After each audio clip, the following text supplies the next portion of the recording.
But that's funny. What's up, y'all? It's y'all's the most dad's the most. Chris, back in that video. WRMG movie that disappoint everyone. Be like, all right, bro. Let's see what's going on.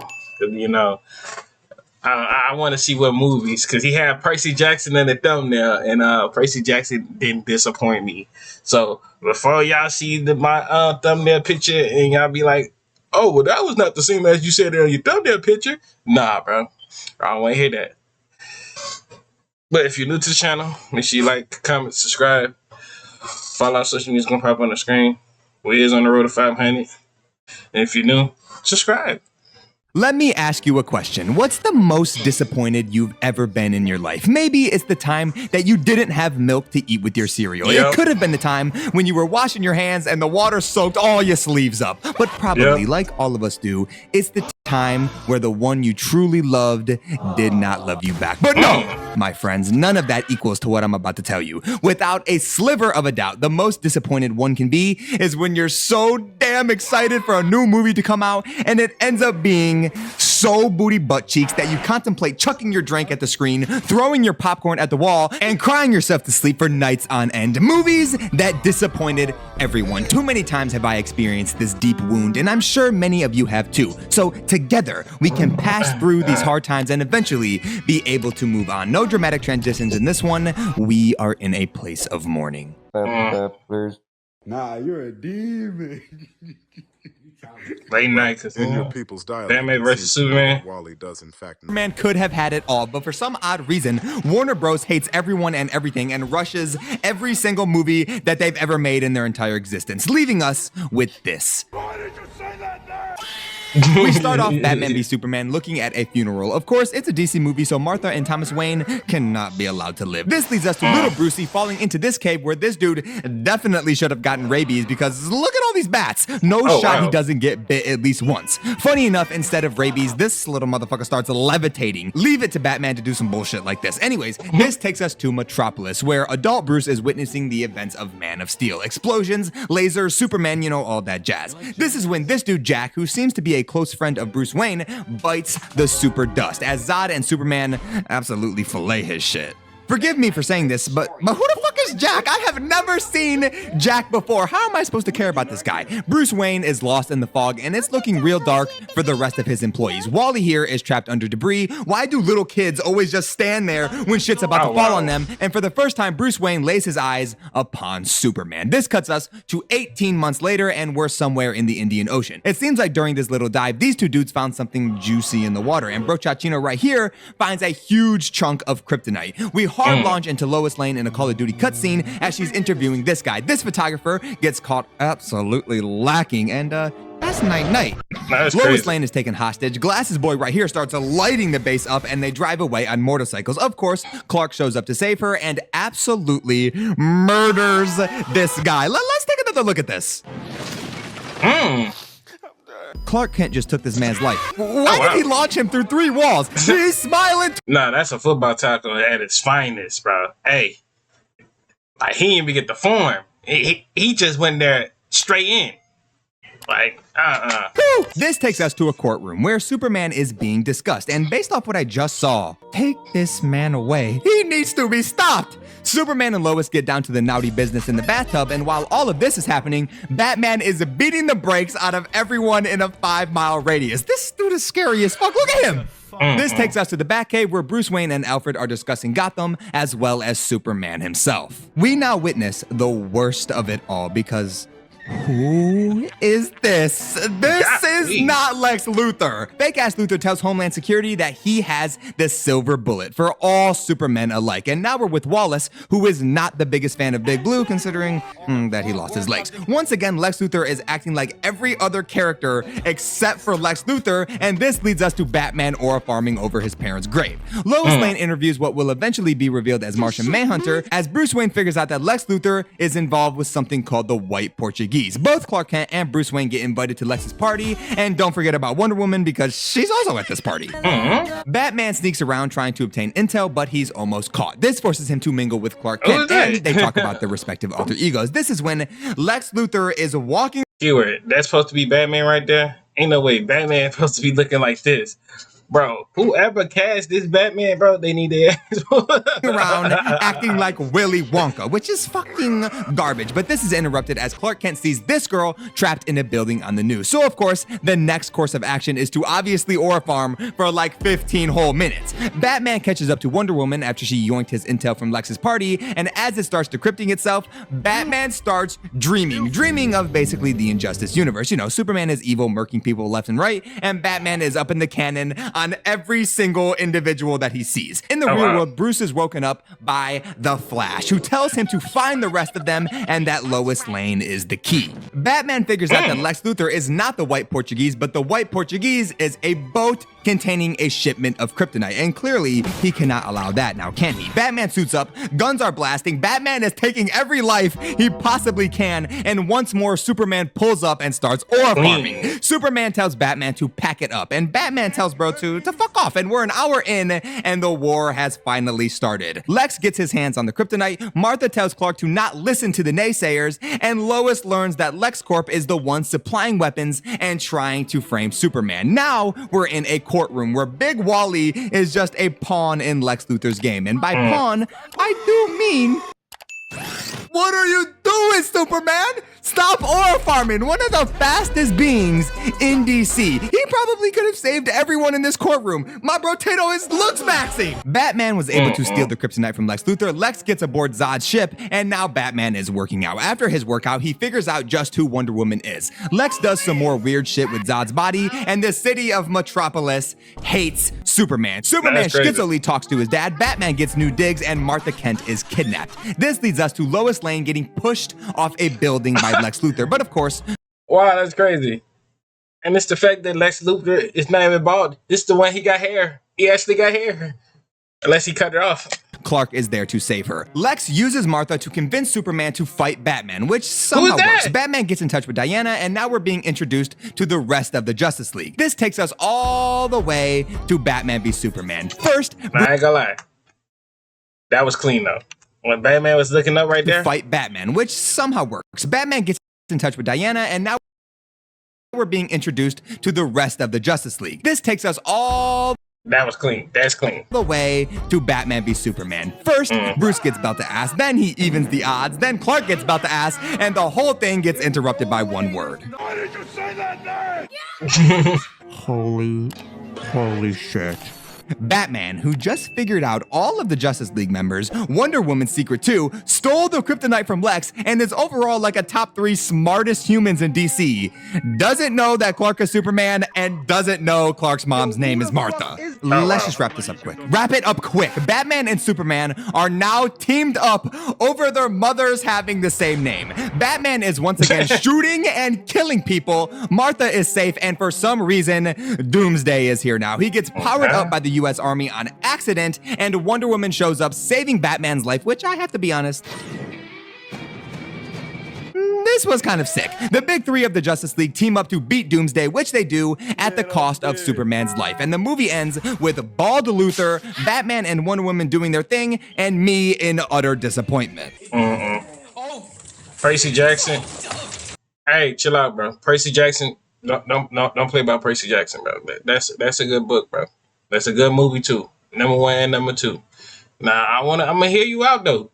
But WRMG, if you watching this, don't play with Percy Jackson like that. Look, listen, I know we got some Percy Jackson enjoyers, and this movie... Yes. I kind of like it too, okay? It was kind of lit when I was a kid, but let's be honest. This movie is almost nothing like the source material, and I think that's call for disappointment. We start off this one looking at Poseidon bitch ass walking out of the water. He makes his way to the Empire State Building where Zeus is holed up at. Basically, Zeus tells Poseidon that if Percy doesn't return his lightning bolt in 14 days, then shit is gonna get wicked. This takes us right to the title card as we see Percy Jackson in the pool. We see that Percy isn't the greatest student. His home life is also not that great, and on a field trip to a Greek museum, museum, his substitute teacher is absolutely staring at him right in his shit. Of course, this is because she is not a teacher, but instead, Grover is whooping ass, and the three of them head to summer camp. While they make their way over to the camp, someone chucks a cow right in front of Mom's whip. Grover is revealed to be a half goat, and Mom Chachino makes a sacrificing play. We learn that Percy Jackson is the son of Poseidon, one of the big three. As they make their way throughout Camp Half-Blood, we are introduced to Annabeth. Grover is prepared to get down and dirty with these ladies, and even though Percy Jackson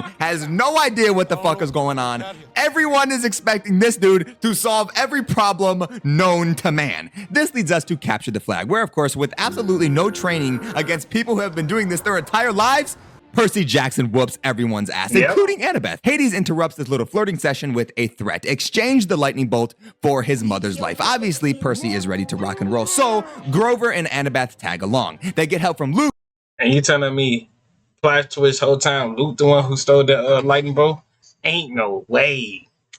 Who's playing Modern Warfare 2. This man Luke's got good taste. Anyways, he supplies the three of them with gear and intel, and off they go. Percy Jackson needs 3 pearls in order to travel in and out of the underworld. So on their first stop, they use the back of an iPod to slice Medusa's head off. Plus, they steal her decapitated head. On their second stop, Percy Jackson taps into his true waterbending skills and halts the Hydra while Grover delivers the final blow using the decapitated Medusa's head. And finally, the third pearl is located in Las Vegas, baby. And I gotta be real with y'all.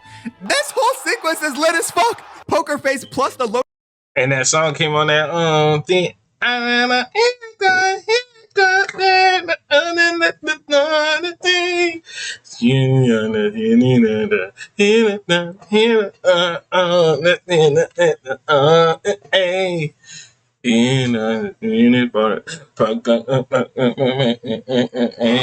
know how the song goes, but I know how it just like sound.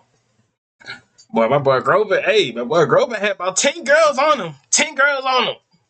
So, I mean, and then like Percy, I think Percy knew something was going on, bro. This casino, come on now. We get this whole montage of fun times and eating cookies, but this is interrupted as Poseidon wakes Percy up, which is like, why did Poseidon warn Percy prior to eating the lotus flower? They'd have lost 5 whole days doing this shit. Anyways, they make their way down to the underworld. Grover is getting flirty with Hades' wife, and it's revealed that Luke was the one to have stolen the lightning bolt, as he tried to frame Percy by hiding it in the shield he gave him. This is when Hades is double-crossed by his wife, and Grover decides to take one for the team, if you know what I'm saying. I'll take very good care of it.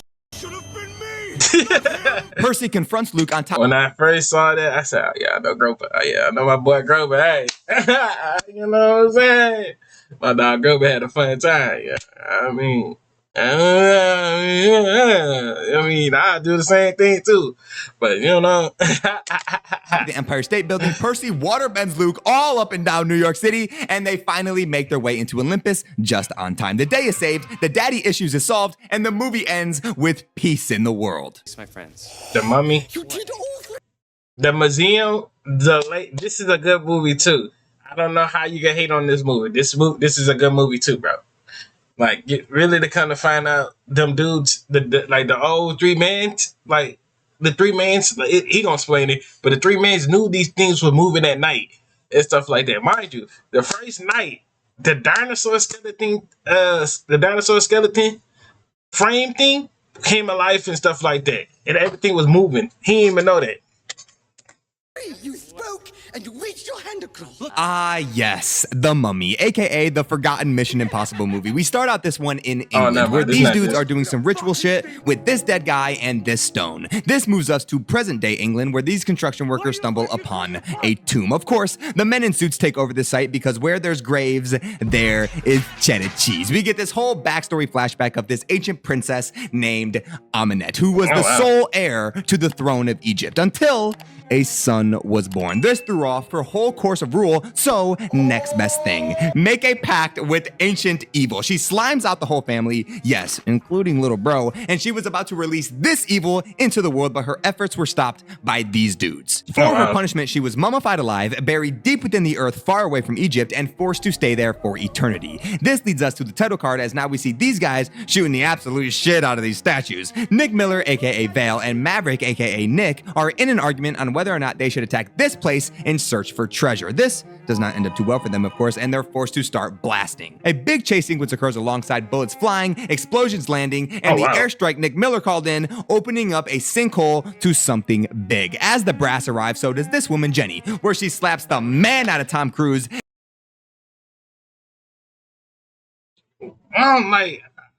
Just don't know who be writing this to be having females to cop back and slam. See, now, if that was the other way around, everybody would be hating that movie. Like, I don't know, bro. And demands for her mat back. All might be forgiven, however, as the tomb that they found is Egyptian. And considering that they're not in Egypt, we all know what that means. Of course, the three of them take a trip down to the tomb where they discover Aminette's final resting place. Obviously, Nick and Vale start looting the fuck out of these corpses, and Jenny is able to deduct that this is not a tomb, but instead is a prison. Unfortunately for them, it seems like they're out of time, so Nick speeds up the process by It's a prison? Oh, wow. shooting this cable, lifting the mummified princess out of the mercury. Why would he do that? It's not like he cared about the history. This dude is a looter. He did that shit for no reason. Anyways, spiders start crawling out of every single place imaginable, and Nick starts hallucinating the princess. This is when he starts smooching the mummy and getting called the Chosen One. They're able to airlift the grave out of the hole and successfully get the grave onto a cargo ship, but Vale is not looking good. This cuts us to Vale stabbing the brass and looking like a zombie. He tries to cut down the rest of the passengers, but Nick is forced to shoot him in the chest. This is when the plane begins to fail due to this swarm of birds swan diving into the engine. The plane blows up. Nick sacrifices himself to save Jenny as he gives her the last parachute, and Jenny is asked to identify the bodies of the victims. This leads us to Tom Cruise still alive in the morgue, and Vale is alive too, and very ominously tells him that Nick messed up big time. Now,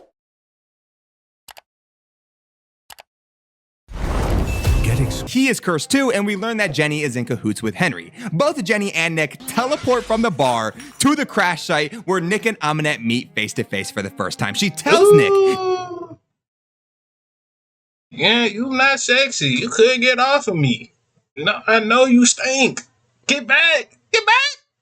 that he's the new vessel for the almighty Set, the god of death. But she can't do that just yet, Mars, because that redstone from earlier is no longer on the dagger, so Set cannot take over Nick's body. This is when Jenny interrupts them and a big giant fight sequence occurs. I don't know how this undead army isn't beating the brakes out of Jenny, but I digress. They do a little double team on Aminette, steal the dagger, and haul ass away. Nick and Jenny realize that he is not in the right headspace, so he crashes this ambulance in the woods, throws up the dukes with ancient evil, and just before Jenny is almost sliced and diced, Aminette gets captured by Henry's team. This is when Henry tells Nick a story about a man with a disease. Of course, this story is about Henry himself, and with the use of Aminette, he can find himself a cure alongside the world. We learn that Jenny and Henry are in the business of containing, examining, and destroying evil. This is not good for Tom Cruise, of course, because the motherfucker's cursed, and usually cursed means evil. This is when we get another flashback of the love between Aminette and her first chosen one. Jenny and Nick have a heart-to-heart. The Englishmen are flicking up with the tombs, and then they find the juicy red stone. Henry transforms like he thinks he's the Hulk or something. Aminette escapes and starts wreaking havoc on the city, and eventually Tom Cruise needs to make a decision, and he decides on Jenny. Nick stabs himself with the dagger and the redstone, and both Aminette and Nick have a very intense staring contest before Nick throws her ass across the room and kisses her to death. Nick vanishes into the darkness, embracing the evil within him, and the movie ends with a setup for a bunch of sequels that will never happen. Overall, there is nothing more disheartening than waiting for Into the Darkness, embracing the evil within him, and the movie kisses her to death. Nick vanishes into the darkness, embracing the evil within him, and the movie ends with a setup for a bunch of sequels that will never happen. Overall, there is nothing more disheartening than waiting for months and months on end for a new movie to release just for your expectations to be met with trash. But now, you know what, WRMZ, besides Percy Jackson, the other two movies was trash. It was trash. They were so trash. But if I hope you enjoyed this video, make sure you like, comment, subscribe. Follow our social media, they pop on the screen. Release on the road to 500. Wow. I'm out, because I don't know what was the explain the ending of this.